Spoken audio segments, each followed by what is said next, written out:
Russian waiter Alexander doesn't need eyes in the back of his head because he has the peculiar ability to turn his neck through a complete 180 degrees.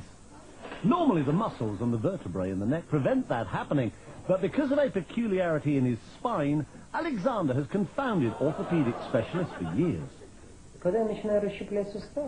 Many years ago, I started doing gymnastics, he says.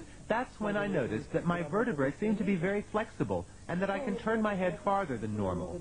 I worked at it little by little, going a little farther each time, and one day I was able to turn my head all the way around.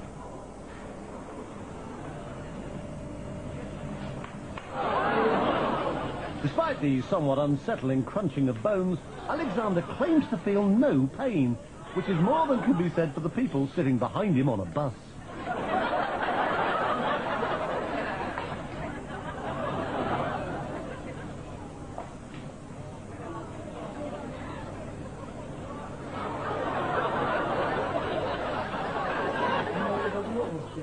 When I do it, it takes energy out of my whole body, he says. It requires 100% concentration.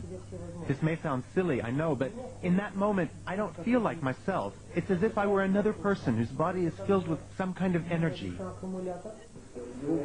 I've been a radiologist for more than 30 years, he says, but I've never seen anything like it.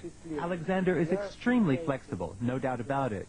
However, I suspect that it's a congenital ability. It's not something anyone could learn or train for. On the contrary, if someone else were to try it, they would surely break their neck. For me, it's absolutely normal and doesn't hurt at all. The fact that he can turn other people's heads as well, although obviously not as far, has encouraged Alexander to take his peculiar skill on a concert tour.